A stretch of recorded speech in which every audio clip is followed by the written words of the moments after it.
Vote যুদ্ধের প্রথম পর্বে আপনাদের সবাইকে স্বাগত জানাচ্ছি। আজকে ভোট যুদ্ধের প্রথম পর্বে সারাদিন ধরে যা ভোট হয়েছে তাই নিয়ে আপনাদের সঙ্গে আলোচনা করব। আপনারা সবাই জানেন যে 102টি আসনে আজ প্রতিদ্বন্দ্বিতা হয়েছে, যার মধ্যে পশ্চিমবঙ্গের আছে 3টি আসন, 3টি উত্তরবঙ্গের। আর এই নিয়ে আমাদের সঙ্গে আলোচনার জন্য আজকে যারা রয়েছেন প্যানেলে তাদের সঙ্গে পরিচয় করে দিচ্ছি। আমাদের সঙ্গে রয়েছেন তৃণমূল কংগ্রেসের প্রতিনিধি প্রদীপ সিং, আমাদের সঙ্গে রয়েছেন রাজনৈতিক বিশ্লেষক শ্রী দেবাশিস ঘোষ, আমাদের সঙ্গে রয়েছেন কংগ্রেসের প্রতিনিধি তারক ভদ্র এবং বিজেপির বরিষ্ঠ নেতা অমিতাভ সেন। আমরা আজকে যে আলোচনাটি করব আপনাদের সঙ্গে সেটি ভোট যুদ্ধের প্রথম পর্ব, অর্থাৎ 3টি পশ্চিমবঙ্গের আসন নিয়ে এবং অবশ্যই সারা ভারতের 102টি আসন নিয়ে।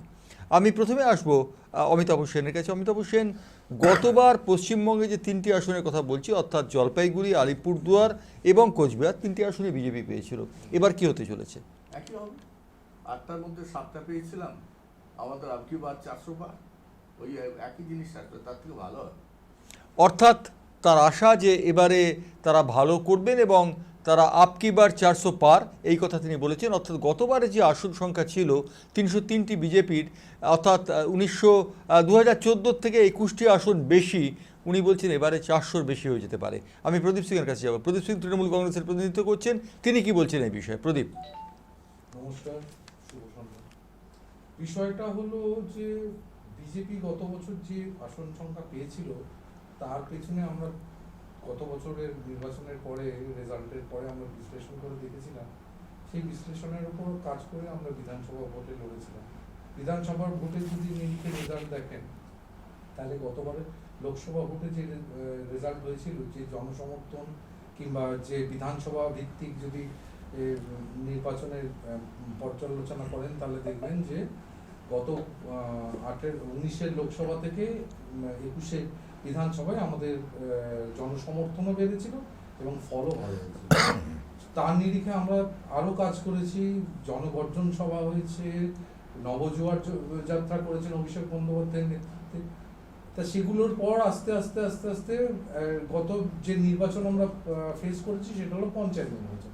পঞ্চায়েত নির্বাচনের নিরিখ, সর্বশেষ নির্বাচন যেটা আমরা ফেস করছি সেটা পঞ্চায়েত নির্বাচন। তার নিরিখে কিন্তু আমরা অনেকটাই এগিয়ে আছি।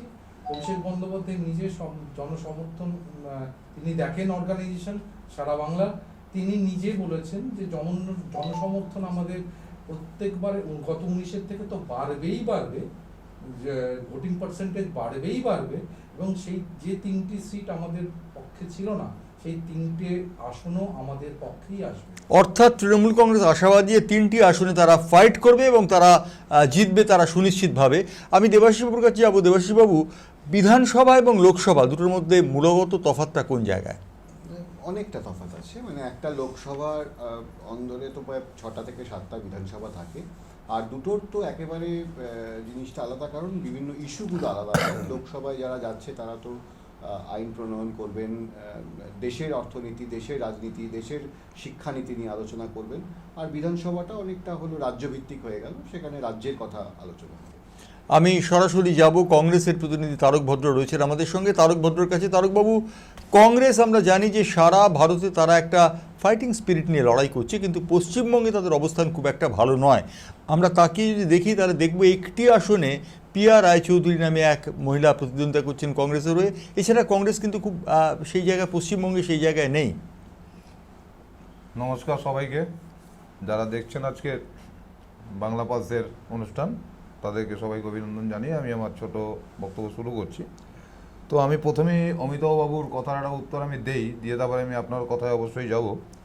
তো প্রথম যেটা হলো, একটু আগে অমিতাভ বললেন যে এরকম এসবার 400 পার, এটা ওনাকে একটু আমি স্মরণ করিয়ে দিই, বা যারা দর্শক মণ্ডলী দেখছেন তারাও হয়তো জানেন, আমার থেকে হয়তো ভালোই জানেন, তবুও আমি একটুখানি স্মরণ করাবার জন্য বলি যে কদিন আগে বর্তমানে যিনি এখনও এই মুহূর্তে আর কি, এবারে ভোট ঘোষণা পরে তো সরকার বলে থাকে না, তো ওই অ্যাডক থাকে, সেই অ্যাডক সরকারও এখন যিনি অর্থমন্ত্রী রয়েছেন নির্মলা সীতারামন, তার হাজব্যান্ড দুদিন আগে একটা প্রেস করেছেন, ওপেনলি বলেছেন উনি যে নরেন্দ্র মোদী এটা জুমলা করছে। অন্যান্য বারের মতো যে ইসবার মোদী সরকার এই জুমলাগুলো প্রত্যেকবার করে এসেছেন, এবার যেমন জুমলাটা হচ্ছে কি, ইসকে বার 400 পার, এটা হচ্ছে পুরোটাই জুমলা। কারণ যেভাবে আপনার ইলেকট্রাল বন্ড নিয়ে যত বড় ঘাবলা, যত বড় অর্থনীতির দুর্নীতি করেছে, সারা পৃথিবীর বুকে এত বড় শ্রেষ্ঠ দুর্নীতি আর কোনোটা হয় না যেটা করেছেন নরেন্দ্র মোদীর সরকার, নরেন্দ্র মোদী নিজে।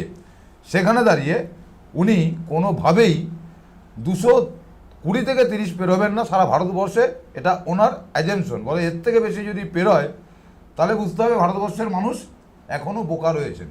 তো সেইখানে দাঁড়িয়ে উনি এটাও বলেছেন 200 পার করাটাও সম্ভব কিনা সন্দেহজনক জায়গায় দাঁড়িয়ে আছে সরকার, কোনোভাবে বিজেপি সরকার আবার করছে না। আপকিবার যে 400 পার এটাকে দেখিয়ে, এটাকে বলে এটা একটা জুমলাবাজি নরেন্দ্র মোদী বা বাজপেয়ী বিজেপি সরকারের।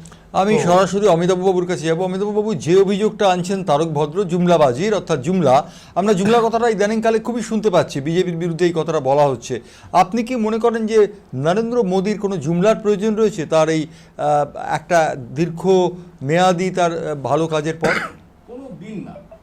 একটা মানুষ, তারক আমার ছোট ভাইয়ের মতন, প্রথমে বলে দিয়ে অ্যাডহক সরকার হয় না, হয় কেয়ারটেকার সরকার। এটা হচ্ছে কেয়ারটেকার সরকার চলছে। আর একজন মানুষ, তিনি বললেন যে ভারতবর্ষের সকল মানুষ বোকা আছে যদি পায়, তার একটা মানুষই চালাক। আর 140 কোটি মানুষ, অর্থাৎ আজকে প্রায় 98 কোটি ভোটার, তারা সকলে ইডিয়েট। 140 কোটি মানুষকে তো বোকা বানিয়েছেন আপনারা, এতে তো কোনো বল নেই। 2 কোটি চাকরি বেকার বছরে দেননি জুমলা। 15 লক্ষ টাকা আপনার অমিত শাহ নিজে বলেছেন ওটা আমাদের জুমলা ছিল না, এটা এক্ষেত্রে আমার একটু আপত্তি আছে। আপত্তি আছে। আমি যেটা মনে করি যে নরেন্দ্র মোদী 2014 সালে নির্বাচনে আসার পর, হ্যাঁ আপনি যখন আমাকে টাইম দিয়েছেন, হ্যাঁ বলুন, এই ভদ্রতাটুকু থাকুক। অবশ্য কংগ্রেসের কাছে ভদ্রতা আশা করা যায় না। ঠিক বলেছেন। যারা বলেন রামকে নিয়ে এসছেন নরেন্দ্র মোদী, রাম কাউকে আনেননি না, ভদ্রতা বলছেন তো ওখানে। আচ্ছা, আমরা আসছি দেবাশিস বাবুর কাছে আসছি। দেবাশিস বাবু, যে কথাটা বলা হচ্ছে যে 15 লক্ষ টাকা অ্যাকাউন্টে ঢুকবে বলেছেন, আমরা বলছি আপনি বলছেন, অমিতাভ বাবু আপনি বলবেন, আপনি নিশ্চয়ই বলবেন। আমরা যে কথাটা বলছি 15 লক্ষ টাকা নরেন্দ্র মোদী বলেছিলেন অ্যাকাউন্টে দিয়ে দেবেন। আমার যতদূর মনে পড়ছে নরেন্দ্র মোদী বোধহয় বলেছিলেন যে 15 লক্ষ টাকার সমান সুবিধা পাবেন অ্যাকাউন্টে এই টাকাটা। কি বলেন আপনি? না, আমি একটু অন্যভাবে বলছি যে 400 যে কথাটা হচ্ছে, আসলে তো এই পুরো ইলেকশনে যেভাবে রেজাল্টগুলো আসবে বা যা হবে, ভোটটা তো আবেগে হবে না, ভোটটা তো অঙ্কে হবে। সেই অঙ্কতে যদি দেখা যায় তাহলে 303টে আসন বিজেপি আগেরবার পেয়েছিল।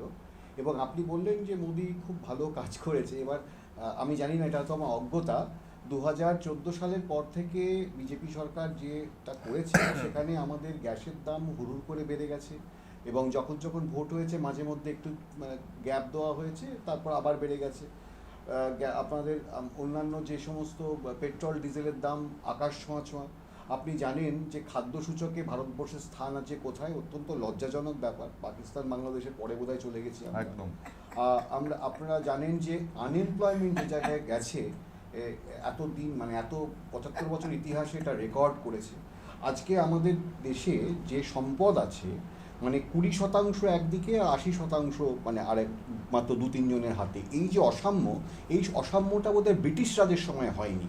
তো এই জায়গায় দাঁড়িয়ে এটা যদি গুড গভর্নেন্স হয়, উই আর অ্যাকসেপ্টিং দিস। না, আমার একটা বক্তব্য রয়েছে দেবাশিস বাবু, আমার একটা ছোট্ট বক্তব্য আছে। নরেন্দ্র মোদী অনেক ভালো কাজও করেছেন, অনেক খারাপ কাজও করেছেন, আমি আপনার সঙ্গে সম্পূর্ণ একমত। কিন্তু এটা কি অস্বীকার করা যায় যে নরেন্দ্র মোদী ভারতবর্ষের মাথা আজকে উঁচু হয়েছে বিশ্বের দরবারে, আন্তর্জাতিক স্তরে নরেন্দ্র মোদী? কোনো জায়গায় হয়নি জয়ন্তদা, এটা আমি অবজেকশন জানাচ্ছি, পুরোপুরি অবজেকশন জানাচ্ছি, এটা পুরোটাই ভাওতা। নরেন্দ্র মোদী একটি খুব ভালো কাজ করেছেন, বিজেপি ভালো কাজ করেছে। আমি মোদীর কথা বলবো না, কারণ এটা তো তাহলে তো ব্যক্তি কেন্দ্রিক হয়ে গেল। যে জয়শঙ্কর বলে একজন ভদ্রলোককে ওনারা নিয়ে এসছেন, যিনি বিদেশ মন্ত্রী হিসেবে নিয়ে এসেছেন এবং বিদেশ সচিব হিসেবে উনি বা বিদেশ মন্ত্রী হিসেবে উনি যাচ্ছেন, এটা ডেফিনেটলি মোদির ক্রেডিট। কিন্তু এটা জয়শঙ্করেরও ক্রেডিট যে আজকে যে মানে ডিপ্লোম্যাটিক রিলেশনসগুলো তৈরি হয়েছে তাতে জয়শঙ্করের অনেক হাত আছে। এরকম রেলমন্ত্রী যিনি আমাদের আজকে আছেন তারও হাত আছে। কিন্তু এই যে শিক্ষিত মানুষদের নিয়ে আসা, এটা যেমন একদিকে ভালো, আরেকদিকে তো এই নরেন্দ্র মোদী এখানে রেখাপাত্রর মতো মানুষকে নিয়ে আসছেন যার কাছে শিক্ষাগত সেই যোগ্যতাটা নেই, তাহলে তিনি লোকসভায় গিয়ে কী করবেন, মানে এই জায়গাটাও তো রয়েছে। যে কথাটা আমার কংগ্রেসের প্রতিনিধি বলছিলেন, এটা তো সত্যি বাস্তব যে নির্মলা সীতারামন আগের বারের অর্থমন্ত্রী, তার হাজব্যান্ড বলছেন যে এত বড় ঐতিহাসিক দুর্নীতি আর কখনো হয়নি, যেটা ইলেকট্রাল বন্ড। এবং নির্মলা সীতারামন নিজে বলছেন আমার পয়সা নেই বলে ইলেকশন লড়তে পারছি না, সেখানে রেখাপাত্রর মতো মানুষ কী করে ইলেকশন লড়ছে।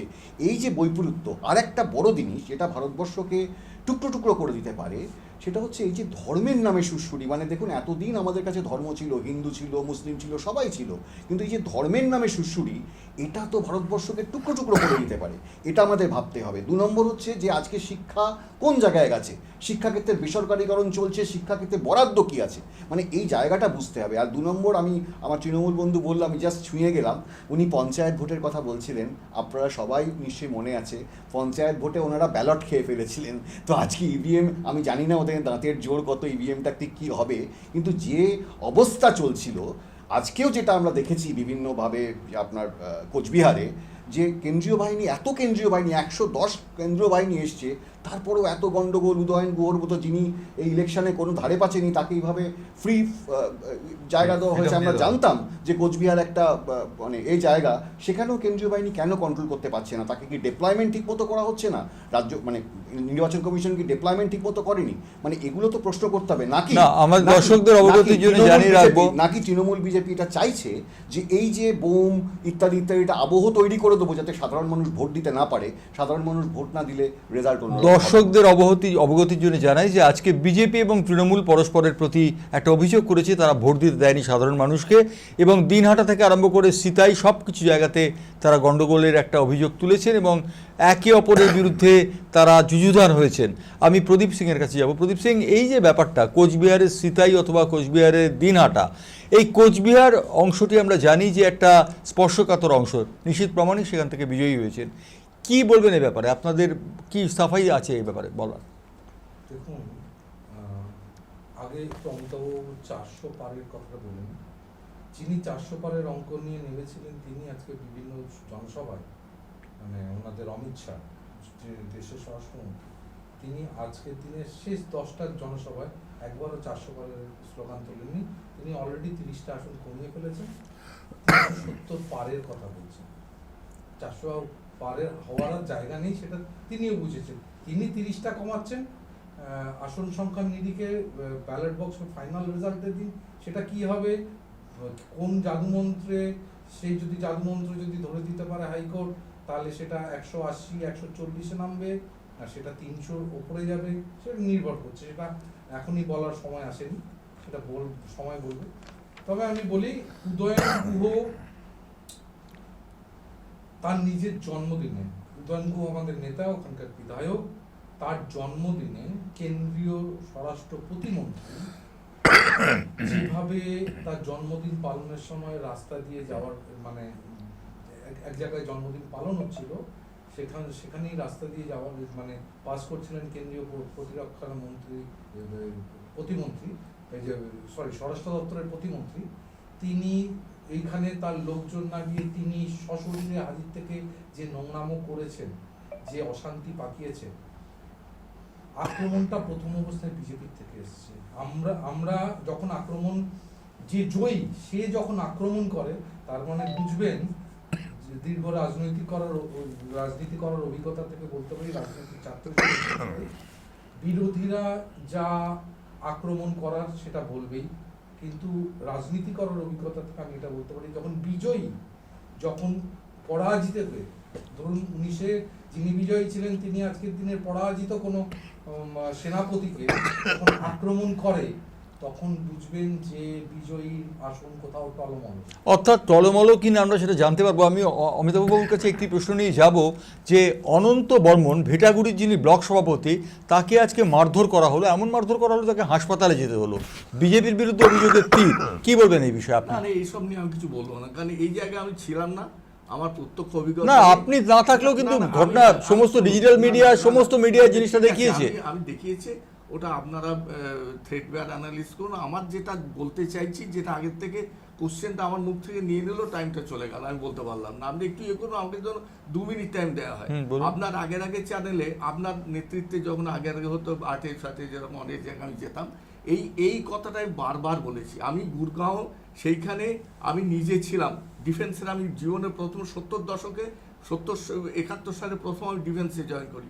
কাজে সেখানে আমি ছিলাম, যেখানে ওই ওআরওপির কথা তিনি বলছেন যে ভারতবর্ষের এত টাকা, 52 লক্ষ কোটি টাকা জিপ কেলেঙ্কারি থেকে আজ পর্যন্ত চলে গেছে, সেই টাকা যদি ফেরত আনা যেত, সেই টাকা যদি ডিস্ট্রিবিউট করা যেত, তাহলে এক একটা মানুষ 15 লক্ষ টাকা পেতো। এটাকে লজিকে বল। Objection. দাঁড়াও Objection চলছে। আমাকে শেষ করতে দাও। Objection. টাইমটা শেষ করতে দিন।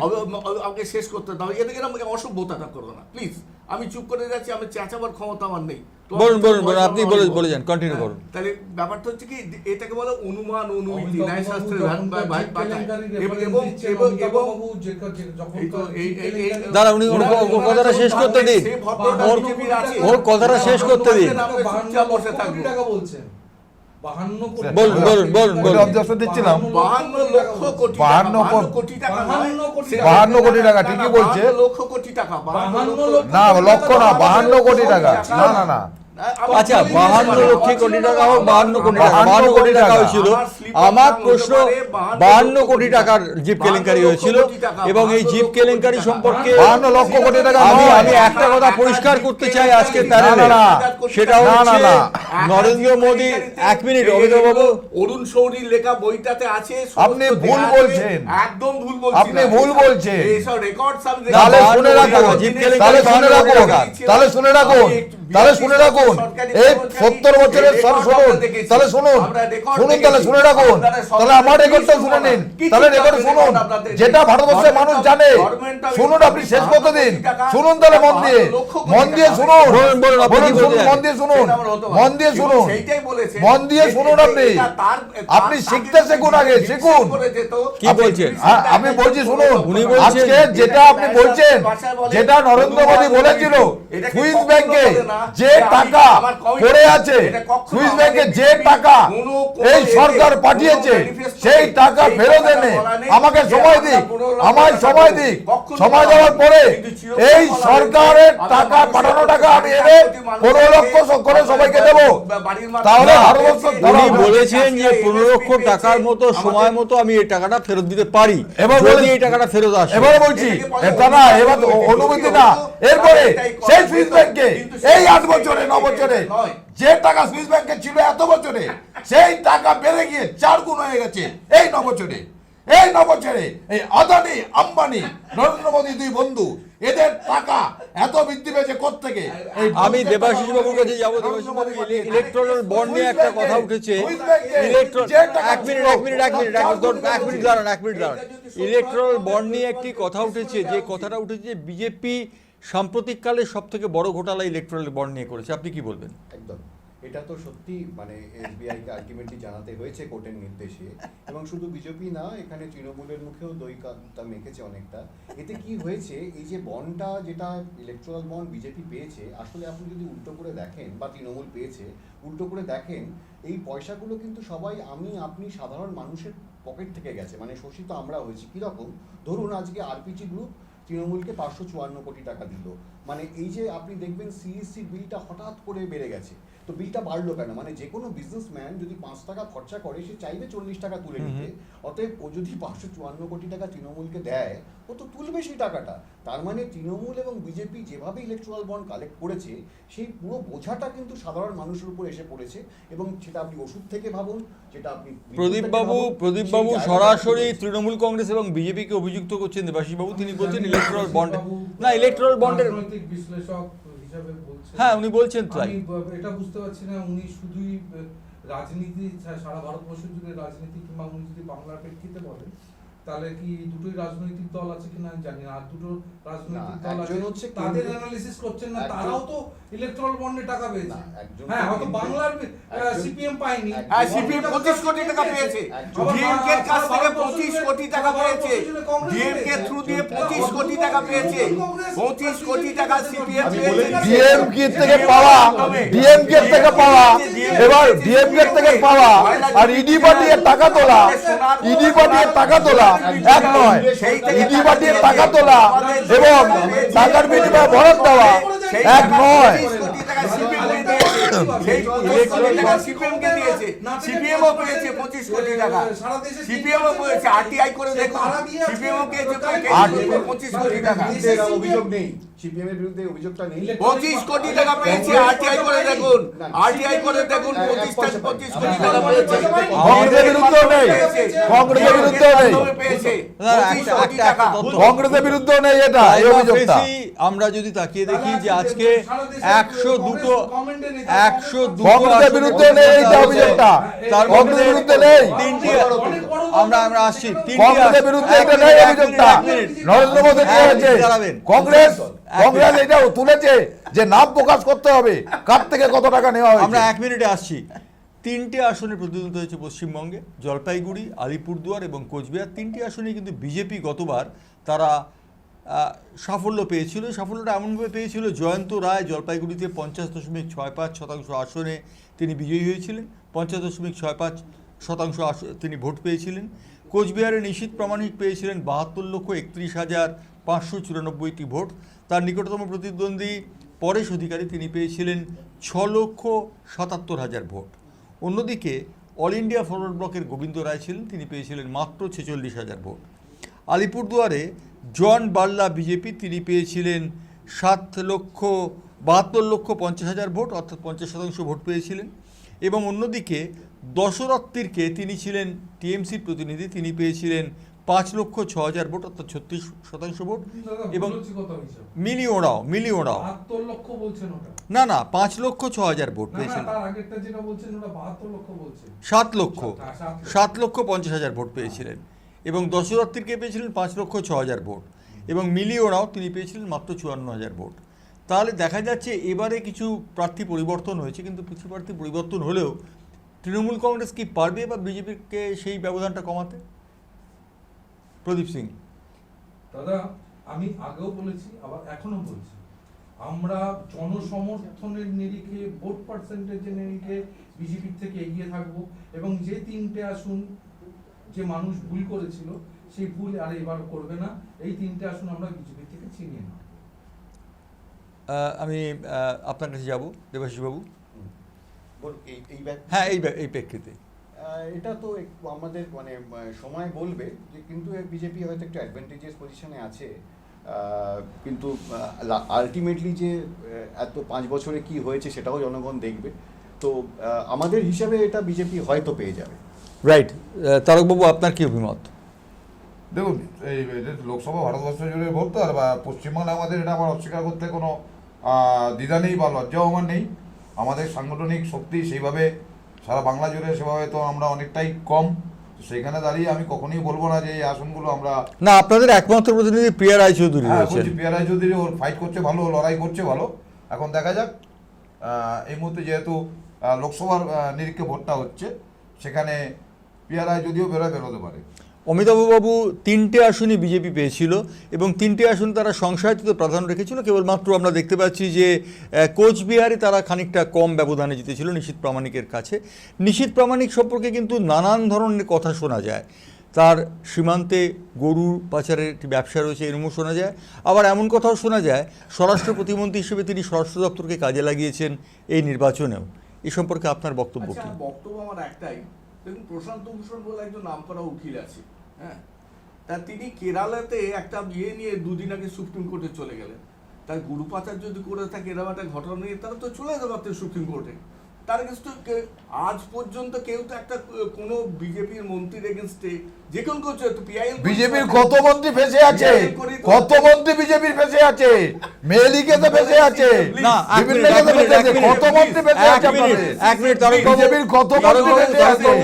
কোন মন্ত্রী সাজা দিয়েছে অবশ্যই প্রশান্ত মন্ত্রী সাজা দিয়েছে? তারকবাবু, এক মিনিট, অবশ্যই প্রশান্ত ভূষণ যেতে পারতেন। তাহলে আমার প্রশ্ন যে অভিষেক বন্দ্যোপাধ্যায় সম্পর্কে এত কথা বলে বিজেপি, তাহলে বিজেপির কেউ কেন আদালতে যাচ্ছেন না দেখুন অভিষেক বন্দ্যোপাধ্যায় সম্পর্কে? দেখুন, এই যতগুলো মামলা হয়েছে, মায়াবতীর এগেনস্টে মামলা করেছে কে? অন্যজন, অর্থাৎ সপার নেতা। মায়াবতীর এগেনস্টে করেছে অখিলেশ। কোনো একটা কেস কিন্তু কোর্টে বিজেপি করেনি। যেসব মন্ত্রীরা অ্যারেস্ট হয়েছেন কোনোটাই বিজেপির আমলে নয়, সব অন্য কানিমজি টানিমজি দেখুন সরকারে গিয়েছিল। আমরা এখান থেকে যা যা পিআইএল হয়েছে, যা যা কমপ্লেন গেছে, কোনো একটা আমরা আমরা আসবো, এই আলোচনায় থাকবো আমরা। তবে ভোট যুদ্ধের এই পর্বে আমরা ছোট্ট একটা বিরতি নিচ্ছি, বিরতির পর আবার আমরা ফিরবো এই আলোচনাতে। আমরা ফিরছি বিরতির পর।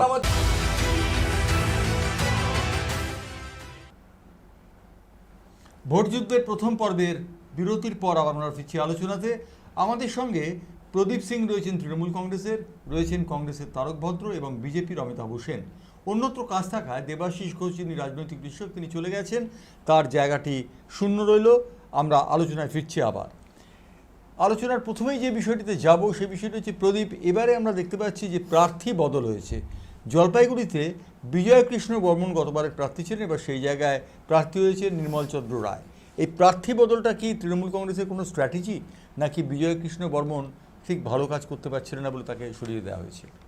দেখুন, যে কোনো রাজনৈতিক দল তার মতো করে পরিকল্পনা করে। প্রার্থী বদলটা যদি এই তিনটে জায়গাতে আমাদের উইনিং প্রার্থী, মানে জয়ী প্রার্থী থাকতো, তাহলে একটা প্রশ্ন ছিল।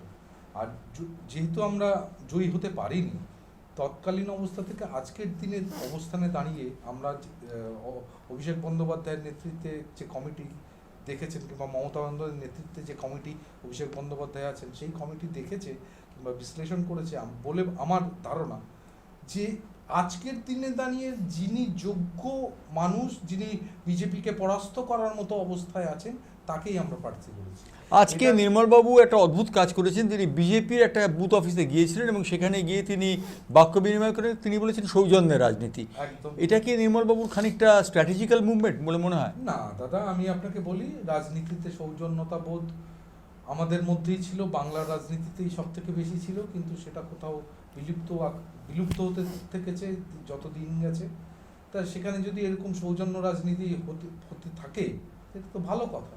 এটা অন্যায়ের কোনো অসুবিধা নেই। তারা বসেছিল একটা পার্টি অফিসে, বিজেপির পার্টি অফিস ছিল, সেখান দিয়ে পাস করছিলেন, তাদের শুকনো মুখে বসে থাকতে থেকে তাদের। আবার অন্যদিকে বিজেপির একটি বুথ অফিস কিন্তু সম্পূর্ণ ভস্মীভূত হয়েছে।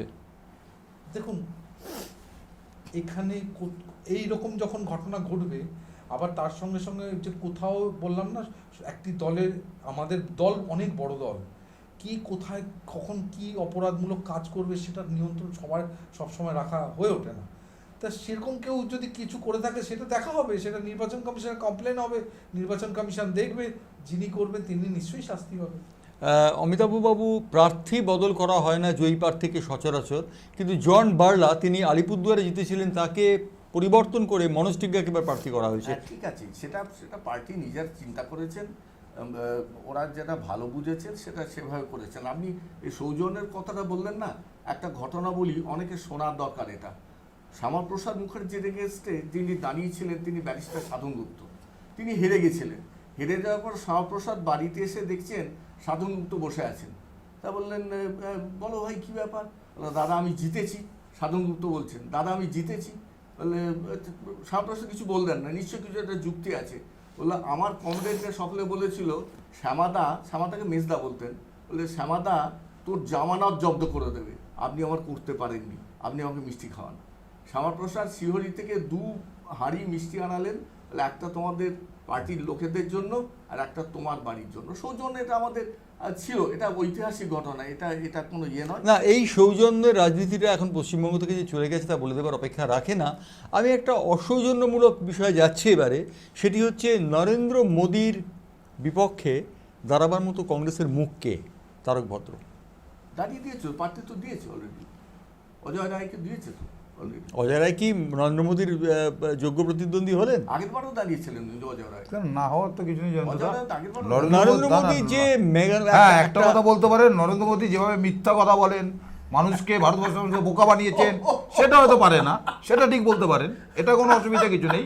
মানে বলতে পারেন যে নরেন্দ্র দামোদর মোদী এত বড় অ্যাক্টর, এত রকম বেশ একটা প্রধানমন্ত্রী, গোয়া জুলাইকের মতো এত রকম সাজ উনি সেজেছেন, কখনো ডিফেন্সের উনি মিলিটারি, 1,90,000 কখনো উনি রবীন্দ্রনাথ, কোটি টাকা কখনো আসছে বিশ্বগুরু, আমাদের, কখনো আপনার জলের তলায় ধ্যান করছে, কখনো পাহাড়ে গুহায় শুয়ে রয়েছে, কখনো আবার দেখতে পায় ময়ূরকে খাওয়াচ্ছে। মানে উনি যে এত রকম অভিনয়টা জানেন গোয়া জুলাইকের মতো যেমন খুশি সাজো, সেটা হয়তো পারে না কংগ্রেসের কেউ, সেটা আমি আপনার মানে সামনে- রাহুল গান্ধীও পারেন না আপনি না, না, বলছেন? কেউ নেই, এই অভিনয় কেউ পারে না। আমি একসময় নাটক পাটক করতাম, আমি এই অভিনয় হ্যাঁ, পারবো না। নাটকটা ভালোই হয়। নরেন্দ্র মোদীর এই অভিনয় রাজনীতিতে আসে, রাজনীতিতে আসে। পৃথিবী থেকেও পারে কিনা আমার সন্দেহ আছে, কিন্তু এত বড় অভিনেতা কেউ দেখেনি। মানে সাংঘাতিক অভিনেতা দেশের মধ্যে, ওখানে অতগুলো সোলজার মারা গেল, উনি শুটিং করতে ব্যস্ত, ওই কি মহিলাকে নিয়ে কি একটা কি শুটিং চলছিল, নৌকা বিহার নাকি একটা চলছিল, তা উনি এইসব অভিনয়গুলো ভালো পারেন। তো আজকের নরেন্দ্র মোদীর মতো অভিনেতা পৃথিবী থেকেও দেখেনি। আমি একটা অন্য প্রসঙ্গে আসছি, প্রদীপ সিং এর কাছে আমি যাব। প্রদীপ সিং, নরেন্দ্র মোদী যে অসাধারণ একটা ভাবমূর্তি তৈরি হয়েছে, সেই ভাবমূর্তিকে কাউন্টার করার জন্য মমতা বন্দ্যোপাধ্যায় কতটা সক্ষম বলে মনে হয়? আজকেই যদি আপনি জনসভার কথা বলেন, দিদি বলেছেন সারা ভারত জুড়ে বাংলাই দেশকে পথ দেখাবে নরেন্দ্র মোদীর বিরোধিতা করে। আর আজকে সারা দেশ জুড়ে তৃণমূল কংগ্রেসই দেখাবে যে বিজেপির সঙ্গে কিভাবে লড়াইটা করতে হয়, তাতে দাঁত চেপে। এবং সেই লড়াই এবং সরকার যে বিজেপির যে শোষকের সরকার, শাসকের সরকার যে শোষণ করছে জনতাকে, সেই জনতার সরকারকে কিভাবে ছুঁড়ে ফেলতে হয় সেটা বাংলাই পথ দেখাবে। সেই শোষণটা তো কি করে হবে, আরেকটাও কথা বলি, কি করে হবে, কি করে হওয়ার তো চান্স নেই। এবার বিষয়টা হলো যে যদি 1957 ইন্দিরা গান্ধীর পরাজয়ের কথা বলেন, তৎকালীন অবস্থায় কিন্তু কোনো নেতা ছিল না কম ইন্দিরা গান্ধী ছাড়া, কিন্তু ইন্দিরা গান্ধীরও পতন ঘটেছিল এই রকম জনতাই যখন তার বিরুদ্ধে দাঁড়িয়ে গেছে। আজকে সারা ভারত জুড়ে ছোট গোষ্ঠীতে, কখনো রাজপুত আকারে, কখনো ব্রাহ্মণ গোষ্ঠী আকারে, কখনো কখনো দলিত সমাজ গোষ্ঠী, কখনো প্যাটেল গোষ্ঠী, কখনো সংখ্যালঘুরা, সমস্ত জনতা, সারা দেশের জনতা, যখন কৃষকরা যখন একটা মানুষের বিরুদ্ধে দাঁড়ায় না, তখন জনতার বিরুদ্ধে মোদীকে আজকে লড়াই করতে হবে। আমি একটা প্রশ্ন করব, জনতা কি দুর্নীতিকে পৃষ্ঠপোষকতা করে? দেখুন, দুর্নীতিটা নিয়ে প্রমাণ করাটা খুব কঠিন। এই যে আপনি দুর্নীতি বলছেন, দুর্নীতি যিনি করেছেন সেটা যদি সত্যিই দুর্নীতি হয়, সেটা প্রমাণ করতে কতটা দিন লাগে? একটা দুর্নীতি প্রমাণ করতে কি 8 বছর লাগতে পারে? আমি সরাসরি অমিতাভবাবুর কাছে যাবো। অমিতাভবাবু, এজেন্সি পলিটিক্স করছে বিজেপি এবং বারবার তারা সিবিআই, ইডি এবং ইনকাম ট্যাক্সকে লেলিয়ে দিচ্ছে বিপক্ষ দলের ওপর। অরবিন্দ কেজরিওয়াল তার নিদর্শন। কি বলবেন এই ব্যাপারে আপনি? কমলাকান্তের দপ্তর বঙ্কিমচন্দ্র লিখেছিলেন, তাতে কমলাকান্তকে জিজ্ঞেস করছে জাজ, তুমি চুরি দেখিয়াছো, গরু চুরি দেখিয়াছো? উত্তর হলো না কমলাকান্ত। উনি আমি কথাটা বলতে দাও না, বলতে দিন। কথাটাও তোমার শোনার দরকার নেই, যারা শুনছে আমার শ্রোতা তারা শুনছে। তখন কমলাকান্ত বললেন, চোরের এত বুদ্ধি হয় নাই যে আমাকে সাক্ষী রাখিয়া চুরি করবে। ব্যাপারটা এইটাই যে সার্কামস্ট্যান্সিয়াল এভিডেন্স প্রমাণ করতে হয়। চার্জশিট অলরেডি সাবমিটেড করা হয়ে গেছে, 52 কোটি টাকা পাওয়া গেছে, চার্জশিট অলরেডি বারবার এখানে প্রমাণিত হয়ে গেল নরেন্দ্র মোদী ইলেকট্রাল বন্ডের নামে ঘোটালা করেছে, প্রমাণিত। সেই প্রমাণটা হয়নি কি করে বলছেন?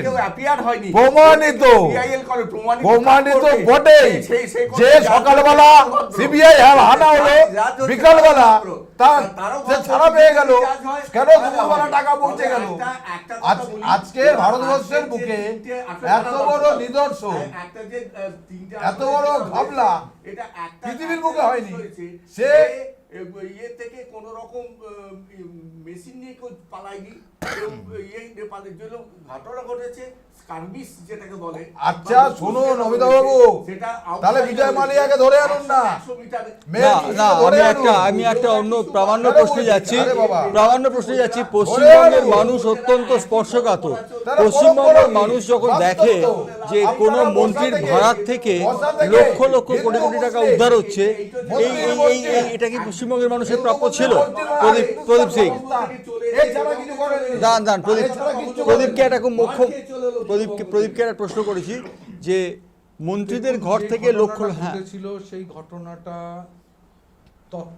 তৎক্ষণাৎ রাজনৈতিক দল হিসেবে তৃণমূল কংগ্রেস, যেহেতু তার মন্ত্রী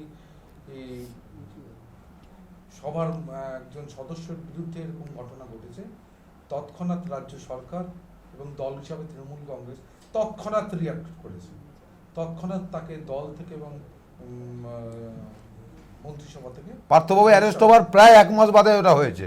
পার্থবাবু অ্যারেস্ট হওয়ার দানার ওটাও ঘটেনি। মানে কংগ্রেস কাকে না, না। সমর্থন করছে? না না সমর্থন না, আজকের রাজ্যে কে বলবে বলো, কে বলবে?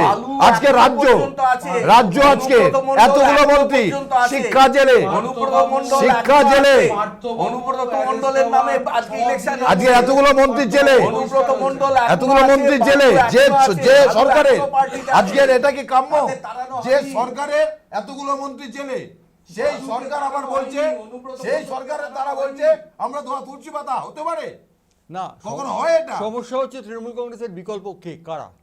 তৃণমূল কংগ্রেসের বিকল্প একমাত্র কংগ্রেস, এটা পরিষ্কার। মানুষ না একদম পরিষ্কার, কারণ এরকম চুরির নিদর্শন কংগ্রেসের কোন সরকারের ইতিহাসে নেই। বিজেপি পরিবর্তন হয়, বিজেপি পরিবর্তন হয় কংগ্রেসের। বিজেপি দেখুন, বিজেপি তো আরো খতরনাক। আজকে সারা ভারতবর্ষটাকে খোকলা করে দিয়েছে, বেঁচে ফেলেছে। কালকে আজকে বলুন না, গ্যাস 1100 ভোট এসছে, 850 করেছে। ভোট এসছে ভোট এসছে বলে ভোট এসছে ডাইনামিক না। Petrol 106, petrol 106, diesel 100, diesel 100। আজকে না কোনো কমে নেই, আজকের বেড়েছে, আদানির বেড়েছে, আদানির অর্থ বেড়েছে, আম্বানির অর্থ বেড়েছে, আর কারো বাড়েনি। দেশের যেখানে 16 লক্ষ কোটি টাকা আদানি আম্বানির যখন মুকুব করা যায়, রামদেবের মুকুব করা যায়, কেন চাষি 10 টাকা মুকুব করা যায় না? 16 লক্ষ কোটি টাকা ঋণ মুকুব করা হয়েছে, 16 লক্ষ কোটি টাকা। কংগ্রেসের প্রতিনিধি তারক ভদ্র তৃণমূল কংগ্রেস সম্পর্কে বলছেন তারা চোরেদের সরকার। অন্যদিকে তিনি বলছেন যে বিজেপি যেভাবে কাজগুলো করছে, বিজেপির কাজ কোনো মতেই সমর্থনযোগ্য নয় এবং বিজেপিকে ডাকাতি করছে রীতিমতো বিজেপি, টাকা। তার মানে একদল চোর একদল ডাকাত। একদমই তাই, প্রমাণ করুক যে না। অর্থাৎ আমি প্রদীপ সিং এর কাছে যাবো। প্রদীপ সিং, তারক ভদ্র বলছে একদল চোর একদল ডাকাত, কংগ্রেসের ঘোষিত নীতি তিনি বলছেন। দেখুন, বাংলায় আমরা ইন্ডিয়া যে অ্যালায়েন্স তৈরি হয়েছিল, মোদির বিরুদ্ধে একসঙ্গে সমস্ত বিরোধী রাজনৈতিক দল একসঙ্গে, সেই ইন্ডিয়া অ্যালায়েন্সে আমাদের কি কন্ট্রিবিউশন ছিল সেটা আমরা জানতাম মমতা ব্যানার্জি থাকবে না, কারণ উনি ওখানে বলে এলেন তারকদা অসভ্যতামি, না অসভ্যতামি না, আমরা জানতাম থাকবে না। কথা বলার সময় তুমি বলবে, আমরা জানতাম থাকবে না। হ্যাঁ, তুমি কি জানতে তোমার বলার সময় বলবে। ওর মতন একদম মহামহাপদ্মায় আর কেউ আসেনি। ইন্ডিয়া অ্যালায়েন্সে সমস্ত বিরোধী রাজনৈতিক দলকে যখন এক জায়গায় এসে আমরা সবাই মিলে আলোচনার মাধ্যমে ঠিক হয়েছিল, সেখানে আমাদের কি কন্ট্রিবিউশন ছিল সেটা মমতা বন্দ্যোপাধ্যায় একদম প্রকাশ্য জনসভায় জানিয়েছেন এবং প্রকাশ্য মিটিংও জানতেন এবং সমস্ত বিরোধী দলের নেতারাও তাই জানতেন। আমাদের কি দাবি ছিল না যে কাজটা কংগ্রেস এই ভোটের খুব কাছাকাছি এসে যে কাজটা শুরু করলো, সিট অ্যালায়েন্স, যেমন ধরে নিন বিহারে আরজেডির যে দলগুলোর সঙ্গে সিট অ্যালায়েন্স হয়েছে সেটা খুব অল্প দিনের মধ্যে হয়েছে, মানে ভোটের খুব কাছাকাছি।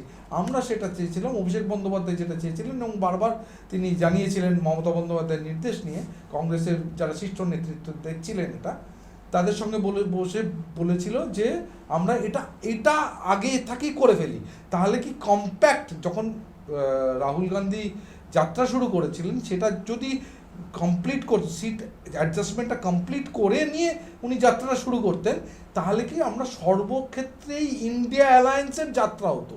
কিন্তু যে কোনো কারণেই হোক, যে কোনো পরিকল্পনাতেই হোক, এটা কংগ্রেসও চায়নি, আর কংগ্রেসও বাংলাকে অদ্ভুতভাবে একটা তৃণমূল কংগ্রেস যাত্রাটা ছিল জাতীয় কংগ্রেসের যাত্রা। বলছি, আমি আমার নেত্রী কিংবা আমার নেতা যা বলেছেন প্রকাশ্য জনসভায় প্রকাশ্যভাবে, যেটা মানুষও জানে, আমি সেই কথাই বলছি। না, আমার প্রশ্ন, রাজ্যে বৈরিতা আর সমস্ত ভারতবর্ষে সখ্য, এটা কি বাঞ্ছনীয়? এতটা কথা বললাম যেটার জন্য, এই কংগ্রেসের যিনি প্রদেশ কংগ্রেস সভাপতি, তার এই তারকবাবুর মতো যে ব্যবহার, যে অকথ্যভাবে আমার শীর্ষ নেতৃত্বকে আক্রমণ, অকথ্যভাবে তৃণমূল সরকারকে আক্রমণ, আবার গিয়ে তিনি অ্যালায়েন্সের কথা বলছেন, এটা দুটো একসঙ্গে চলতে পারে না। আমরা সেটাই বলেছিলাম কংগ্রেস নেতৃত্বকে। কংগ্রেস নেতৃত্ব তিনি বোধহয় অধীরবাবুর সঙ্গে কথাও বলেছিলেন তারপরে যে কোনো কারণেই হোক যে অধীরবাবুকে তারা ক্ষান্ত করতে পারেননি, আমরা ইন্ডিয়া অ্যালায়েন্সের সঙ্গে যাইনি। অর্থাৎ তারা ইন্ডিয়া শিখ অ্যালায়েন্সও শিখ সময় অর্থাৎ মতো এবারের করতে যে পারেনি, আজকে যে আর প্রথম পর্বের অধীরবাবুর মতো ভোট, মানুষকে নিয়ন্ত্রণ প্রথম করতে পর্বের পারেনি। ভোটে ইন্ডিয়া জোট বনাম এনডিএ জোট, তার মধ্যে কংগ্রেস তারা পশ্চিমবঙ্গে বিরোধিতা করছে তৃণমূল কংগ্রেসের, অন্যদিকে সারা ভারতে তাদের অ্যালায়েন্স রয়েছে তৃণমূল কংগ্রেসের না, সঙ্গে। তৃণমূল কংগ্রেসের কোনো অ্যালায়েন্স নেই, আপনি জানেন না? তাহলে আমি পরিষ্কার বলছি, অন ক্যামেরা দায়িত্ব নিয়ে বলছি, তৃণমূল কংগ্রেস এই ইন্ডিয়া জোটের অ্যালায়েন্সে নেই, অ্যালায়েন্স থেকে বেরিয়ে তৃণমূল গেছে। কংগ্রেস অ্যালায়েন্স থেকে বেরিয়ে নেই, গেছে। নেই, আমি বলছি আপনাকে, কারণ আমি দায়িত্ব আমি নিয়ে বলছি বলছি। দায়িত্ব নিয়ে বলছি, তৃণমূল কংগ্রেস কোন ইন্ডিয়া জোটের অ্যালায়েন্সে তৃণমূল কংগ্রেস নেই, অ্যালায়েন্স থেকে বেরিয়ে এসছে। কারণ বেরিয়ে এসে পরেই 42টা আসনই 42টা এখানে ঘোষণা করে দিচ্ছে। এটা যদি অ্যালায়েন্স হতো তাহলে এখানে কংগ্রেস, সিপিএম বামফ্রন্ট, নট সিপিএম বামফ্রন্ট এবং তৃণমূল কংগ্রেস একসাথে অ্যালায়েন্স হয়ে এখানে লড়াইটা হতো। না, না, পশ্চিমবঙ্গে alliance না, নেই, সেটা আমরা হয় মানছি, না, কিন্তু সারা হয় না, ভারতবর্ষ- জয়ন্ত হয় না, এখানে হবে না, বাইরে অ্যালায়েন্স হয় না, এটা জয়ন্ত, নেই। আমি- আমি দায়িত্ব নিয়ে আচ্ছা, বলছি, ঠিক আছে, তৃণমূল দায়িত্ব নিয়ে বলে কংগ্রেস দিয়েছো। কোন alliance এবার নেই এবার কথা ইন্ডিয়া শোনো। জোটের সাথে। এবার দায়িত্ব নিয়ে এবার বলছি। অন্যের কথাটাও শোনো। যদি আমি তারকদার কথাই এতটা দায়িত্ব নিয়ে বলেন উনি, যদি ঠিক হয় তাহলে সিপিআইএম এর সঙ্গে ইন্ডিয়া জোট কি, সিপিআইএম কি ইন্ডিয়া জোটে নেই? সিপিআইএম সেখানে যদি আপনি কেরালের যদি কথা বলেন তাহলে কেরালে সরাসরি লড়াই হচ্ছে, তাহলে কি ইন্ডিয়া জোটে নেই? বিষয়টা হলো তারক দা কিংবা এই অধীরবাবু যিনি প্রদেশ সভাপতি, তাদের দুজনের মানসিকতাই এক, আমরাই থাকবো ইন্ডিয়া জোটে। এনাদের এই প্রদেশ বাম সভাপতি কিংবা কংগ্রেস, যারা বিরোধী, বাম কংগ্রেস তারা ঐক্য, কেউ থাকবে বাম না। ঐক্য, বাম ঐক্য ওখানে যোগ দিয়েছে। সিপিএম ভাবে আলাদা জোট হয়নি, জোটটা হয়েছে বাম ঐক্য, বাম ঐক্য কংগ্রেসের সাথে জোট হয়েছে। শেক্সপিয়ার বলে গেছে নামে কি বা আসে না, না, যায়। না, আসে যায় না, ওখানে তৃণমূল কংগ্রেস কোন ইন্ডিয়া জোটে নেই, তার কারণ আমি আমি একটা কথাই বলবো, আজকে আজকে লড়াই করছে জানো, আজকে প্রথম পর্বে যে ভোট হয়ে গেল, উত্তরপ্রদেশে একটা আসনে ইন্ডিয়া জোট সেই লড়াই প্রথম করছে, পর্বের সেই ভোটে লড়াইটা এনডিএ এবং ইন্ডিয়া জোট, জোটের মধ্যে অমিতাভ বাবু আমি কি বললাম, ইন্ডিয়া এবং ইন্ডিয়া সে যদি কেউ কোথাও আসন দিতে যায় দিতে পারে, তারা কি ইন্ডিয়া পাশাপাশি জোটের লড়াই করতে লড়াই পারবে? হচ্ছে না। কি মনে হচ্ছে আপনাদের? কারণ আপনারা আমরা দেখে- দেখেছি বিগত আজকে দিনে প্যানেলের অবস্থা এই দেখে বিজেপিকে আপনার কি সুবিধা মনে করে হলো? দেওয়ার জন্য, এই বিজেপিকে সুবিধা করে দেওয়ার জন্য বিগত দিনে আমরা দেখেছি গোয়া বলুন, মণিপুর বলুন বা অন্যান্য জায়গায় বলুন, তৃণমূল কংগ্রেস গিয়ে সেখানে আসন দিয়ে ভোট ভাগাভাগি করে বিজেপিকে জিতিয়ে দিয়েছে। আমরা জানি কে কতটা বিজেপি বিরোধী, কারা বিজেপি বিরোধিতা করতে পারে, আমরা ভালো করে জানি, এবং ভারতবর্ষের মানুষ জানে। অমিতাভ বাবু, আপনি কি মনে করেন এই প্রেক্ষিতে এনডিএ এর সঙ্গে ইন্ডিয়া জোটের কোনো লড়াই হতে পারে? রাজনৈতিক ভাব তো হতেই পারে, কেন পারে না? এ তো ডেমোক্রেটিক রাইট ভারতবর্ষে। ইন্ডিয়া ইন্ডি গোষ্ঠী তারা অ্যালায়েন্স, তারা তো করতেই পারে, সে তো ক্লিপ করতেই পারে। তো ওয়ানাডে কিন্তু সিপিআই প্রার্থী দিয়েছে, রাহুলের সিপিআই প্রার্থী দিয়েছে, এবং সেটা একমাত্র প্রার্থী, এবং সে ডি রাজার স্ত্রী, সেখানে তিনি লড়ছেন। কাজে এটা তো তারপরে তো সব খবর রাখে না, শুধু গলার জোর। না, না, না, সমস্ত রাখি দাদা, আপনার থেকে বেশি রাখি। আপনি যদি রাখতেন তাহলে জানতেন আপনার নরেন্দ্র মোদী সরকার বা নরেন্দ্র মোদী নিজে কতটা ভয়ানক আপনি নিজে জানতেন। আপনি জানেন কিনা জানি না আমি। আমরা আজকে প্রথম পর্বের নির্বাচনী ভোট যুদ্ধের প্রথম পর্ব করলাম, এরপর আমরা পরপর সবকটি পর্বই করব। তবে আজকে মোটামুটি আলোচনায় আমরা যা বুঝতে পারলাম যে বিজেপি তাদের ফেয়ার চান্স রয়েছে 3টি আসন পুনরুদ্ধার করার। তৃণমূল কংগ্রেসের প্রতিনিধি পরিষ্কার জানাচ্ছে যে লড়াই চলবে এবং লড়াই জারি থাকবে, তারা চেষ্টা করবেন যাতে বিজেপির হাত থেকে আসনগুলোর মধ্যে ছিনিয়ে নেওয়া যায়, এবং কংগ্রেস এবং বামেরা প্রান্তিক শক্তি এই 3টে আসনে এই বিষয়ে বলে দেবার কোনো অপেক্ষা রাখে না। তারক ভদ্র নিজেই বলেছেন যে কংগ্রেস পশ্চিমবঙ্গে সেইভাবে ক্ষমতা নিয়ে লড়তে পারছে। আমি বললাম আমাদের বাম কংগ্রেস ঐক্য 6টা আসন আমাদের আসছে, 6টা আসন আসছে, আমি আপনাকে বলেই দিলাম। 42টার মধ্যে 6টা আসছে আমাদের বাংলা থেকে, আসছেই আমাদের 6টা। এটাই কি কংগ্রেস? না, এটাই না, ভারতবর্ষে ইন্ডিয়া জোট যেটা আমাদের রাহুল গান্ধীর নেতৃত্বে ইন্ডিয়া জোটেই ভারতবর্ষের বর্তমানে বসছে 24-এর, অর্থাৎ আমরা 24-এর পিএম প্রথম বলে যাচ্ছি রাহুল গান্ধী। প্রথম 24-এর PM রাহুল গান্ধী, ভোটে লিখে নিন। প্রথম পর্বের ভোটে তারক ভদ্র লিখে নিতে বলেছেন যে রাহুল গান্ধী প্রধানমন্ত্রী হচ্ছেন এবং ইন্ডিয়া জোট ক্ষমতায় আসছে। আমরা সেই দিকে তাকিয়ে থাকবো। বাকি এখনো 6টি পর্ব রয়ে গেছে। 6টি পর্বের ভোট কিভাবে হয়, কিভাবে চলে, তার দিকে আমাদের নজর থাকবে। ধন্যবাদ অমিতাভ বাবু, ধন্যবাদ তারক ভদ্র, ধন্যবাদ প্রদীপ সিং আমাদের সঙ্গে আজকের আলোচনায় যোগ দেওয়ার জন্য। নমস্কার আপনাদেরও।